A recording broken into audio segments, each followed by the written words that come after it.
जहां एक तरफ भारतीय पीएम ने ब्रुनई की यात्रा कर ली और अपने भाषण से समझा दिया है कि क्या है प्लान, तो वहीं दूसरी तरफ ये आर्मी वाली तस्वीर जो कि ब्रुनई के राजा की है और भारतीय आर्मी के साथ है, ये बहुत ज़्यादा तस्वीर क्यों चर्चा में आ रही है, जानेंगे क्या है मामला।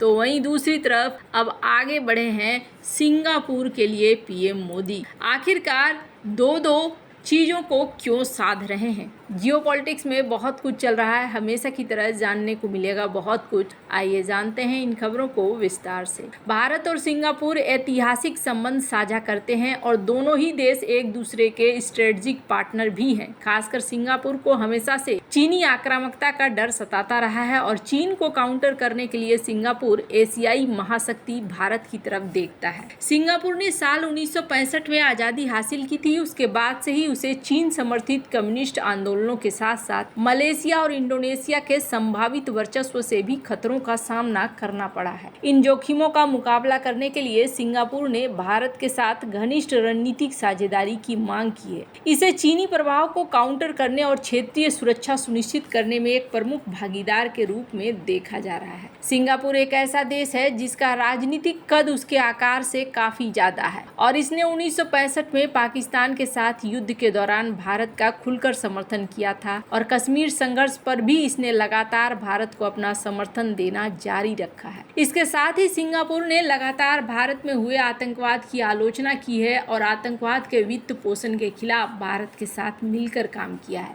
सिंगापुर का एक रणनीतिक स्थान है, इसे चीन की BRI का मुकाबला करने में एक भागीदार बनाता है। दोनों देश ये सुनिश्चित करने के लिए उत्सुक हैं कि इंडो पैसिफिक खुला, स्वतंत्र, समावेशी बना रहे। पीएम मोदी की इन यात्रा से इन सहयोगों को गहरा करने की उम्मीद है, जिससे भारत सिंगापुर संबंधों के एक नए युग की शुरुआत होगी। भारत भी आसियान देशों के साथ मिलकर चीन को दबाव में लाना चाहता है और इसीलिए प्रधानमंत्री का ब्रुनई और सिंगापुर का दौरा एक साथ प्लान किया गया है। भारतीय प्रधानमंत्री की ये यात्राएं सिर्फ द्विपक्षीय संबंधों के बारे में नहीं है, बल्कि ये आसियान के भीतर भारत की स्थिति को मजबूत करने के बारे में है। एक ऐसा क्षेत्र जो वैश्विक भू राजनीति में तेजी से महत्वपूर्ण होता जा रहा है। आसियान के साथ भारत के संबंध बढ़ रहे हैं, खासतौर पर व्यापार और रक्षा के क्षेत्रों में। भारत आसियान का 7वां सबसे बड़ा व्यापारिक साझेदार है, जिसका द्विपक्षीय व्यापार $110 बिलियन को पार कर गया है। इसके अलावा संयुक्त अभ्यास और रक्षा बिक्री को लेकर भी भारत का आसियान देशों के साथ रक्षा संबंध गहरे हो रहे हैं, खास तौर पर वियतनाम और फिलीपींस जैसे देशों के साथ। हाल ही में भारत ने दक्षिण पूर्व एशिया के क्षेत्रीय हथियार बाजार में प्रवेश किया है। इस साल अप्रैल में भारत ने $375 मिलियन के सौदे के तहत ब्रह्मोस मिसाइलों का पहला बैच फिलीपींस को दिया है। यह भारत का अब तक का सबसे बड़ा रक्षा निर्यात सौदा है। इस समझौते के तहत भारत फिलीपीन मरीन कॉर्प को इन क्रूज मिसाइलों की 3 बैटरियां सप्लाई करेगा। दक्षिण चीन सागर और हिंद महासागर क्षेत्र को जोड़ने वाला मलक्का स्ट्रेट, जिसे चीन के लिए चौक पॉइंट माना जाता है, वो सिंगापुर से होकर गुजरता है। सिंगापुर मलक्का स्ट्रेट के एक छोर पर बैठा हुआ है और कहा जाता है कि जिस दिन भारत ने मलक्का स्ट्रेट बंद कर दिया, चीन का व्यापार घुटनों के बल बैठ जाएगा। मलक्का स्ट्रेट पश्चिम में सुमात्रा के इंडोनेशियाई द्वीप और पूर्व में प्रायद्वीपीय मलेशिया और धूर दक्षिणी थाईलैंड के बीच स्थित है। इसके अलावा ये सिंगापुर स्ट्रेट के आगे है और ये दुनिया का सबसे महत्वपूर्ण शिपिंग लेन है। हिंद महासागर में आने वाली चीनी पनडुब्बियों को संकीर्ण मलक्का स्ट्रेट में सतह पर आने के लिए मजबूर होना पड़ेगा और ये देखते हुए भारत ने अंडमान निकोबार में कई सिक्योरिटी प्रोजेक्ट शुरू किए हैं। भारत ने साल 2001 में अंडमान निकोबार की भी स्थापना की और मलक्का में चीन को काउंटर करने में सिंगापुर काफी अहम भूमिका निभा सकता है। मलक्का जलडमरू मध्य हिंद महासागर प्रशांत महासागर के बीच मुख्य शिपिंग लेन है, जो कि Bharat, Thailand, Indonesia, Malaysia, Philippines, Singapore, Vietnam, चीन, जापान, ताइवान, दक्षिण कोरिया जैसे अर्थव्यवस्थाओं को जोड़ता है।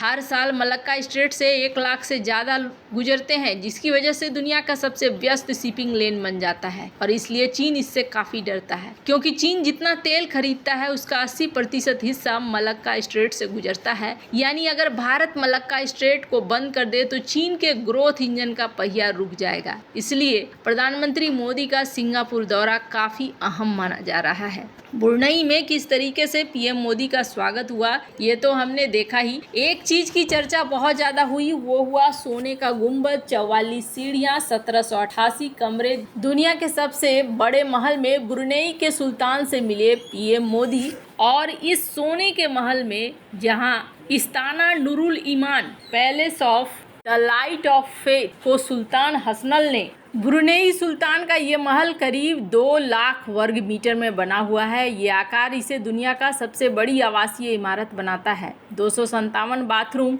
और 1788 कमरों के अलावा इसमें इतना बड़ा बैंक्वेट हॉल है कि वहाँ एक समय में 5000 मेहमानों की मेजबानी कर सकते हैं। भारत ने यहाँ स्पेस से लेकर कई सारी चीज़ों की एग्रीमेंट करनी शुरू कर दी है। डिफेंस को लेकर भी एग्रीमेंट करना शुरू कर दिया है और भारत उन देशों के साथ संबंध बहुत ज़्यादा मजबूत कर रहा है जो मलक्का स्ट्रेट के आसपास के हैं। और ब्रुनई भारत की एक्ट ईस्ट नीति हिंद प्रशांत विजन में एक महत्वपूर्ण भागीदार है। सुल्तान हाजी हसनल बोल्किया दुनिया में सबसे लंबे समय तक शासन करने वाले राजा हैं और दशकों से दुनिया के सबसे अमीर लोगों में से एक हैं। वो 4 बार अब तक भारत आ चुके हैं। 1992 और 2008 में उन्होंने भारत की राजकीय यात्रा की थी। आसियान भारत स्मारक शिखर सम्मेलन 2012 और 2018 में उन्होंने हिस्सा लिया। विदेश मंत्रालय में सचिव जयदीप मजूमदार ने कहा था, पीएम मोदी ब्रुनई के साथ हमारे द्विपक्षीय संबंधों के सभी